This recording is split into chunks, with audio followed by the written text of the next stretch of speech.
तो आज हम डिप्रेशन और उसे मैनेज करने के तरीकों पर एक गहरी और ज़रूरी बातचीत करेंगे।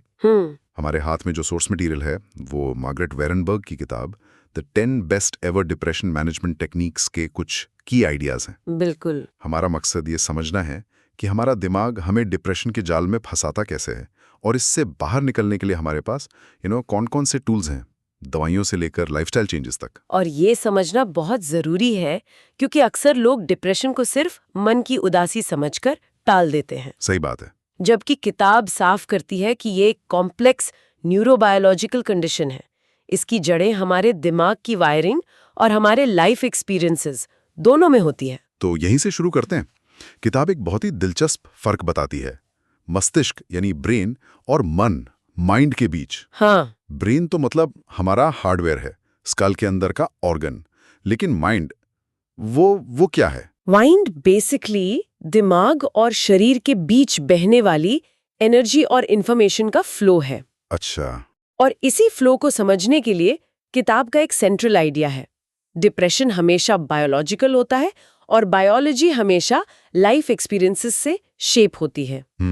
इसी समझने के लिए चलिए दिमाग के अंदर चलते हैं। दिमाग में एक कमाल का सिद्धांत काम करता है, neurons that fire together wire together. हाँ, ये मैंने पढ़ा था और ये कॉन्सेप्ट तो मतलब दिमाग हिला देने वाला है ना? इसे ऐसे समझिए कि हमारा दिमाग रास्ते बनाता है।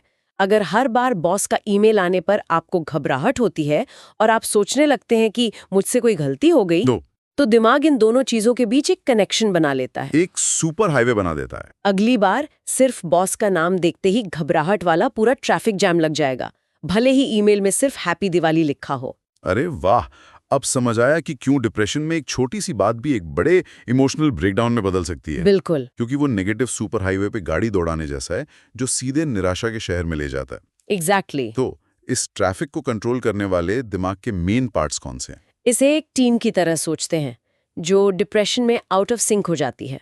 सबसे पहले है दिमाग का अलार्म सिस्टम। Alarm system? हाँ, एमिगडाला। इसका काम सोचना नहीं, सिर्फ चिल्लाना है। खतरा, बुरा, फेलियर। डिप्रेशन में ये अलार्म सिस्टम इतना सेंसिटिव हो जाता है कि हर छोटी बात पर बजने लगता है। और फिर आता है वो हिस्सा जहां से कुछ करने की हिम्मत मिलती है। हाँ, या नहीं मिलती। बिल्कुल, वो है हमारा मोटिवेशन इंजन, बेसल गैंग्लिया। ये डोपामाइन पर चलता है जो हमें रिवॉर्ड का एहसास देता है। अच्छा। डिप्रेशन में ये इंजन मानो बंद पड़ जाता है। आप कुछ करते हैं पर उससे खुशी नहीं मिलती, तो अगली बार उसे करने की प्रेरणा भी खत्म हो जाती है। तो मतलब अलार्म सिस्टम हमेशा ऑन और मोटिवेशन इंजन हमेशा ऑफ। परफेक्ट। यही डिप्रेशन का दुष्चक्र है। ये तो बहुत ही मुश्किल कॉम्बिनेशन है। तो क्या ये दिमागी सुपर हाईवे सबके लिए एक ही तरह से बनते हैं या इनके बनने की वजहें अलग-अलग होती हैं? बहुत अच्छा सवाल है, और किताब यही समझाती है कि depression one size fits all problem नहीं है। इसके कारण अलग-अलग हो सकते हैं। कुछ लोगों में ये जेनेटिक होता है, मानो उनकी दिमागी वायरिंग में ही सेरोटोनिन और डोपामाइन जैसे फील गुड केमिकल्स की कमी हो।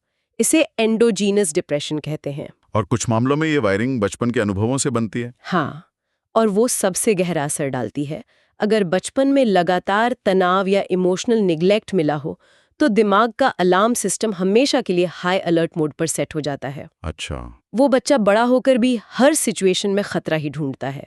फिर आता है सिचुएशनल डिप्रेशन, जो लंबे समय तक चलने वाले तनाव, जैसे कोई टॉक्सिक जॉब, हाँ, या किसी बीमार की देखभाल करना, उससे होता है। इसमें दिमाग के रिसोर्स धीरे धीरे खत्म हो जाते हैं। और चौथा प्रकार किसी बड़े सदमे या ट्रॉमा से जुड़ा है। सही कहा। किसी ट्रॉमेटिक इवेंट के दौरान दिमाग में स्ट्रेस हार्मोन्स की बाढ़ आ जाती है और वो याद एक बहुत मजबूत नेगेटिव सुपर हाईवे बना देती है। इसके बाद छोटे छोटे ट्रिगर भी उस पूरे सदमे को वापस जिंदा कर देते हैं। तो मतलब इलाज भी कारण को ध्यान में रखकर होना चाहिए। बिल्कुल। तो ये समझना कि दिमाग के अंदर क्या चल रहा है एक तरह से काफी निराशाजनक भी लग सकता है, जैसे हम अपनी ही बायोलॉजी के कैदी हैं। हाँ, पर कहानी में ट्विस्ट यही है। अच्छा। किताब का सबसे मजबूत हिस्सा यही है कि वो कहती है हम इस वायरिंग को बदल सकते हैं। तो चलिए उन औजारों की बात करते हैं जो किताब हमें देती है। शुरुआत दवाइयों से करते हैं। ठीक है। दवाइयाँ, खासकर SSRIs, इस वायरिंग को बदलने में मदद कर सकती है। इसे एक चिट्ठी की तरह समझिए। चिट्ठी? हाँ, एक दिमाग का सेल मतलब न्यूरॉन दूसरे को सेरोटोनिन नाम की खुशी की चिट्ठी भेजता है। डिप्रेशन में पहला सेल उस चिट्ठी को बहुत जल्दी वापस खींच लेता है। इससे पहले कि दूसरा उसे पढ़ पाए। एग्जैक्टली।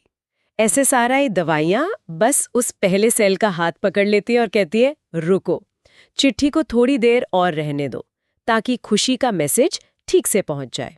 ये कितना सिंपल और पावरफुल एक्सप्लेनेशन है।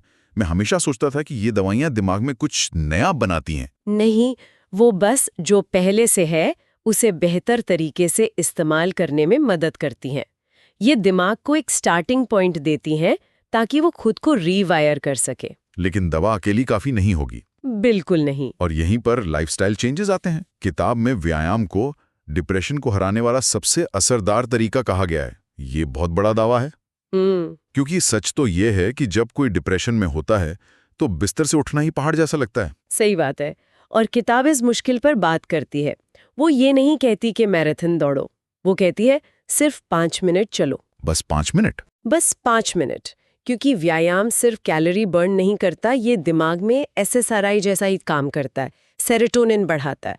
और जब आप वो 5 मिनट का लक्ष्य पूरा करते हैं तो दिमाग के मोटिवेशन इंजन को एक छोटी सी चिंगारी मिलती है। हाँ, आपको लगता है मैं कुछ तो कंट्रोल कर सकता हूँ। इसे सेल्फ एफिकेसी कहते हैं।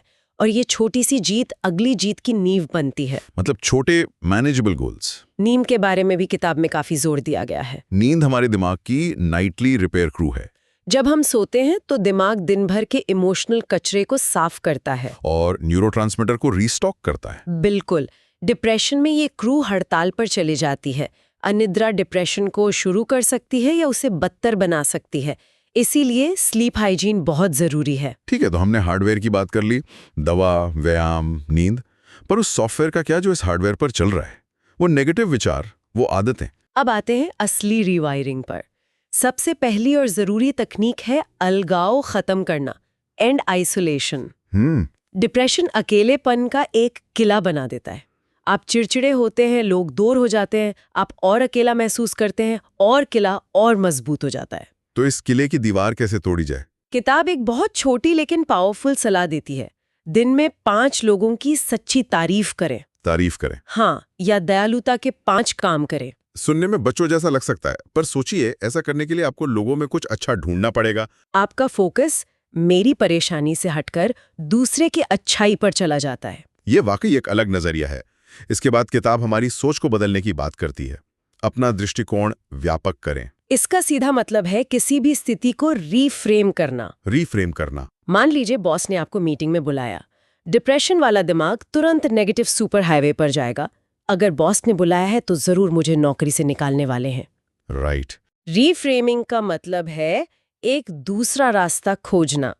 हो सकता है वे किसी नए प्रोजेक्ट पर मेरी राय चाहते हो। यहाँ एक और कमाल की टिप है, लेकिन शब्द से बचना। लेकिन वो कैसे? लेकिन शब्द अपने से पहले कही गई हर अच्छी बात को मिटा देता है। जैसे मैंने आज प्रेजेंटेशन अच्छी दी, लेकिन मैं और बेहतर कर सकता था। सही बात है। इस लेकिन ने आपकी मेहनत पर पानी फेर दिया। इसकी जगह और का इस्तेमाल करें।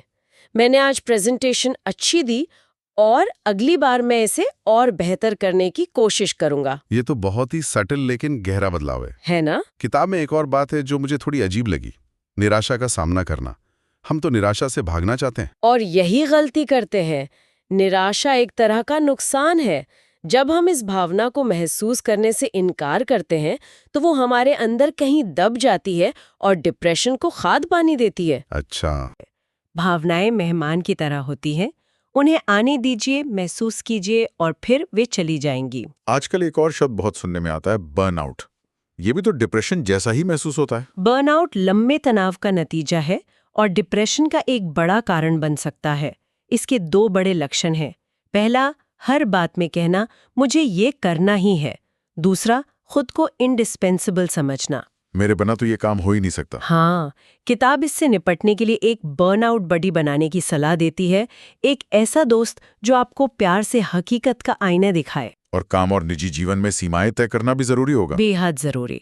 और इसका एक सरल नियम है किसी भी अनुरोध पर तुरंत हाँ न कहना। बस इतना कहना, मुझे सोचने का थोड़ा समय दो। बिल्कुल। ये छोटा सा पॉज आपको ये तय करने का मौका देता है कि क्या आप वाकई वो काम करना चाहते हैं। इन सब तकनीकों के बाद किताब की आखिरी और शायद सबसे गहरी तकनीक है, पूरी तरह से जीना सीखें। Learn to live fully. इसका सार है वर्तमान पल में जीना।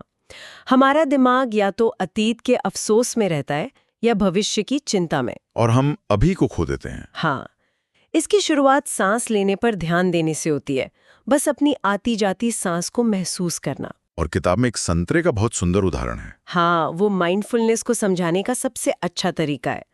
एक संतरे को हाथ में लीजिए, उसके वजन को, उसकी सतह को, उसकी खुशबू को महसूस कीजिए। फिर धीरे धीरे उसे छीलना शुरू कीजिए। छीलने की आवाज सुनिए और फिर उसकी एक फांक को मुंह में रखकर उसके रस को, उसके स्वाद को पूरी तरह से अनुभव कीजिए। आपने उस पल को पूरी तरह से जिया। बिल्कुल। डिप्रेशन हमें ऐसे हजारों पलों से दूर ले जाता है। माइंडफुलनेस हमें वापस लाती है। इसी से जुड़ी एक और बात है, कृतज्ञता, ग्रैटिट्यूड। और इसके पीछे ठोस विज्ञान है। किताब में मनोवैज्ञानिक मार्टिन सेलिगमन के एक अध्ययन का जिक्र है। अच्छा। उन्होंने लोगों से कहा कि वो किसी ऐसे व्यक्ति को एक चिट्ठी लिखें जिसने उनके जीवन पर पॉजिटिव असर डाला हो, और फिर जाकर उसे वो चिट्ठी पढ़कर सुनाएं। नतीजा, ऐसा करने वाले लोगों की खुशी का स्तर महीनों तक बढ़ा रहा। वाह। कृतज्ञता हमारे दिमाग को उन चीजों पर फोकस करने के लिए रीवायर करती है जो हमारे पास हैं, ना कि उन पर जो नहीं है। तो आज की इस बातचीत से ये साफ है कि डिप्रेशन एक जटिल न्यूरोबायोलॉजिकल स्थिति है। ये सिर्फ उदास होना नहीं है। बिल्कुल, ये दिमाग के काम करने के तरीके में एक वास्तविक बदलाव है जिसे बदला जा सकता है, और इसे संभालने के लिए एक मल्टी प्रोंग्ड अप्रोच की जरूरत है। कोई एक जादुई गोली नहीं है। ये दवा, व्यायाम, नींद जैसे हार्डवेयर फिक्स और सोच बदलने, सोशल कनेक्शन बनाने और वर्तमान में जीने जैसे सॉफ्टवेयर फिक्स का एक कॉम्बिनेशन है। इस पूरी चर्चा में एक बात बार बार सामने आई है कि भावनाएं तथ्य नहीं होती, वे सिर्फ जानकारी होती हैं। ये एक बहुत शक्तिशाली विचार है। हाँ, और यहीं पर हम अपने सुनने वालों के लिए एक सवाल छोड़ सकते हैं। ऐसी कौन सी जानकारी है जिसे अब तक एक बुरी भावना का लेबल दिया गया था? क्या हो अगर उस भावना को एक तथ्य की तरह स्वीकार करने के बजाय उसे सिर्फ एक डेटा पॉइंट की तरह देखा जाए, एक सिग्नल जो बता रहा है कि शायद कुछ बदलने की जरूरत है। उस डेटा पर एक अलग तरीके से कैसे प्रतिक्रिया दी जा सकती है?